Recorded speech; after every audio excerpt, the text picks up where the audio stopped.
ಸಮುದ್ರದೋಳ್ ಅಲೆಯುತ್ತಿದೆ ಈ ಮಾನವನ ಮೆದುಳಿನಲ್ಲಿ ಸದಾ ಮಾರ್ಚಾಲ. ಲೇ ನಂಜುಂಡ ನಾಡ ಕೌಡ,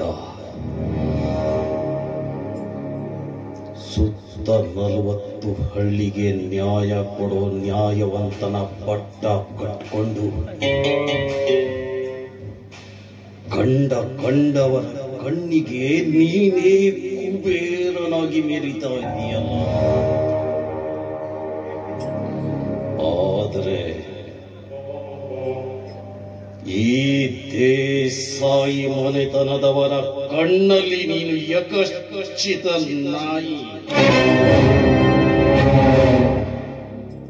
ಸತ್ಯ, ನ್ಯಾಯ, ನೀತಿ, ಧರ್ಮ, ದಾನದಿಂದ ನೀನು ಸತ್ಯವಂತನಾಗಿ ಮೆರೆದರು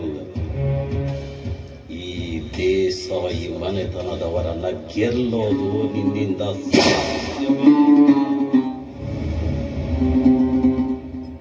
ನಮ್ಮೀರುವರ ಮನೆತನದಲ್ಲಿ ತಲಾಂತರಗಳಿಂದ ಹಚ್ಚಿಕೊಂಡ ಈ ಬೆಂಕಿ ನಂದಬೇಕಾದ್ರೆ ನಿನ್ನ ರುಂಡ ನೆಲಕ್ಕೂಳಬೇಕು. ಅಲ್ಲಿ ತನಕ ಈ ದೇಸಾಯಿ ಮನೆತನಕ್ಕೆ ನೆಮ್ಮದಿನೇ ಇಲ್ಲ.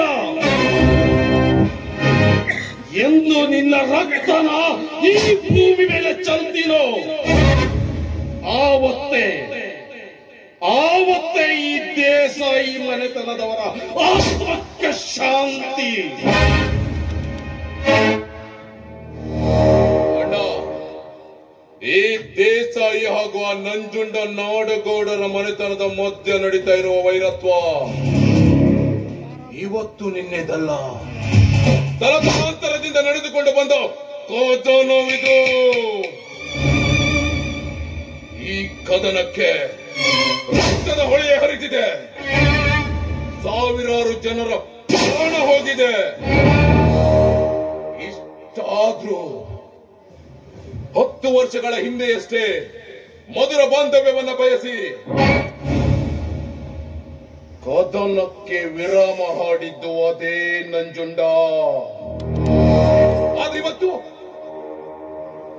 ನಮ್ಮ ಮನೆಯ ಆಳು ಮಗನಿಗೆ 10,000 ದಂಡ ವಿಧಿಸಿ ಊರು ಬಿಟ್ಟು ಕಳಿಸಿದ್ದಲ್ಲ,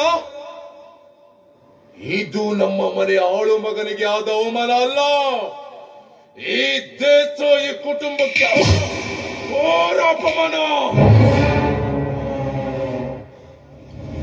ನಂಜುಂಡ, ಈ ದೇಸಾಯಿ ಮನೆತನವನ್ನ ಹೆದರಿಸುವ ಧೈರ್ಯ ನಿನಗಿಲ್ಲ. ಗಂಡದೆಯ ಗುಂಡಿಗೆಯ ಗಂಡಸು ಈ ಭೂಮಿ ಮೇಲೆ ಹುಟ್ಟಿಲ್ಲ. ಹುಟ್ಟಿ ಬಂದಿದ್ದೆ ಆದ್ರೆ ಅವನ ರುಂಡವನ್ನ ಉರುಳಿಸದೆ ಬಿಟ್ಟಲ್ಲ ಈ ದೇಸಾಯಿ ಅವರು.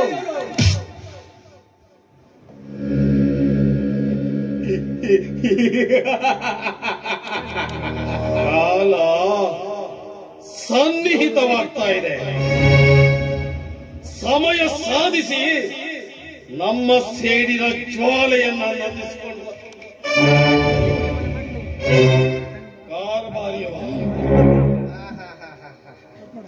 ಏನು ಚಂದ.